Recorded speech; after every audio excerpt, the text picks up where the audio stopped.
উচ্চ বর্ণের ব্রাহ্মণদের মধ্যে একটা প্রথা প্রচলিত ছিল, সেটা হিন্দু রাজপুতদের মধ্যেও এই প্রথা শুধু যে আমাদের পশ্চিমবাংলায় ছিল তা নয়, পুরো ভারত জুড়ে এই প্রথা প্রচলিত ছিল।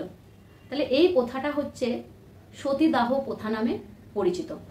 এই সতীদাহ প্রথা কি বা হতো, কেই বা এর উচ্ছেদ করেছিল, সেই সব কিছু আমরা সমস্তটা এই ভিডিওতে জানবো। তো চলো বন্ধুরা, ভিডিওটা স্টার্ট করি। আমি আমার মতো করে ছোট ছোট গল্পের আকারে তোমাদের সাথে শেয়ার করছি। ভালো লাগলে আশা করি সাবস্ক্রাইব করবেন, কমেন্ট করবেন, জানাবেন। চলো তাহলে ভিডিওটা শুরু করি। সতীদাহ প্রথা কি? সতীদাহ প্রথা আগেকার দিনে স্বামীর 50-60 বছর বয়স হয়ে যেত, আর মেয়েদের অল্প বয়সে সেই তার সাথে বিয়ে দেওয়া হতো।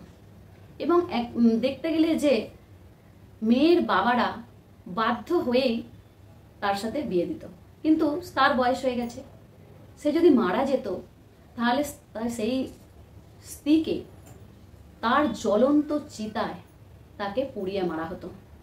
এটা এক তখনকার নারীদের এক নির্মম অত্যাচার নারীদের ওপর ওই ব্রাহ্মণরা চালাতো। তো তাদেরকে বলা হতো যে স্বামীর চিতায় একসাথে মারা যাবে সে অনেক পুণ্য লাভ করবে, বা সে সতী, এরকম বিভিন্ন ধরনের তাদেরকে বোঝানো হতো। তো আমরা এই সতী কথাটা কোথা থেকে পাই?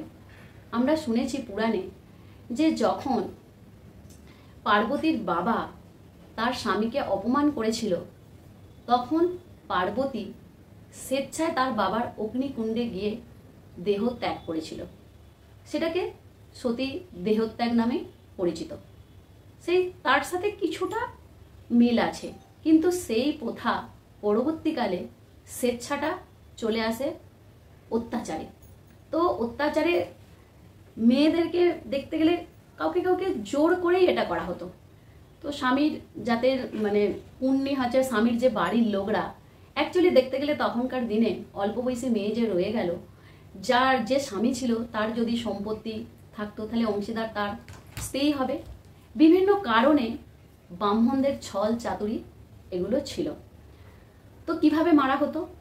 তার স্বামী যেদিন মারা গেছে সেদিন তাকে কোনো নেশা জাতীয় দ্রব্য খাইয়ে তাকে নেশার ঘোরে রেখে দেওয়া হতো, এবং বিয়ের দিন সে যে সাজে নববধূ রূপে সেজেছিল সেই সাজে সেদিন তাকে সাজানো হয়, আলতা পরানো হয়, এরকম করে তার স্বামীর চিতার সামনে তাকে নিয়ে যায়, এবং যাতে কেউ তার আর্তনাদ বা কান্নাকাটি শুনতে না পায় তার জন্যে ঢাক, ঢোল, শঙ্খ এইসব বাজানো হতো।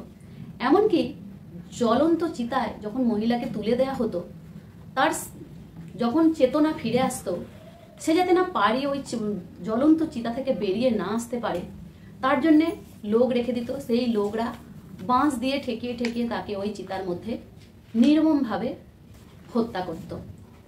তো এই হত্যাকাণ্ড ছিল এক নারীদের সত্যি নির্মম অত্যাচার, যেটা মানে ভাবলেই যেন একটা অদ্ভুত মানে ফিলিংস হয়। তো এখানে তাহলে এই প্রথা কিভাবে বন্ধ হয়েছিল বা কে বন্ধ করেছিল সেটা আমরা একটু এই ভিডিওতে জানব।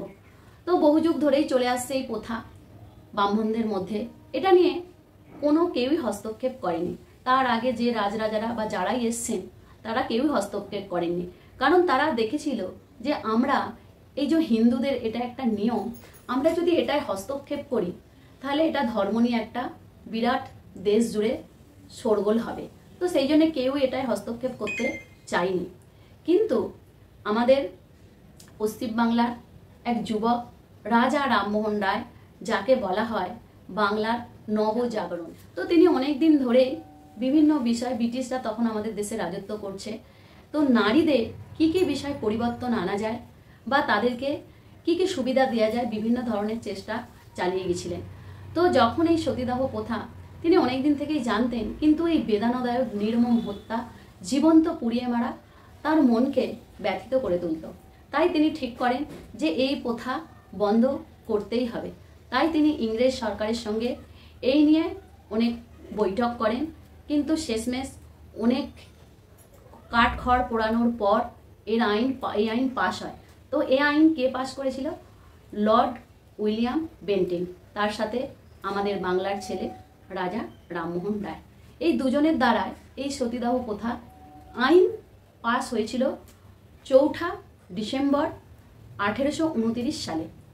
কিন্তু আইনত এই প্রথা বন্ধ হলেও আমাদের দেশে হিন্দু গোড়া ব্রাহ্মণরা এটা কিছুতেই তারা মেনে নিতে পারেনি। কিন্তু পুরোপুরিভাবে তখনও খাতা কলমের আইন নিষিদ্ধ হলেও কিন্তু পুরোপুরিভাবে দেশ জুড়ে এর অত্যাচার কোথাও না কোথাও চলতে থাকতো। তো রাজস্থানের একটা গ্রাম আছে, সেই রাজস্থানে 36 বছর আগে লাস্ট এই সতীদাহ হতে দেখা গেছে।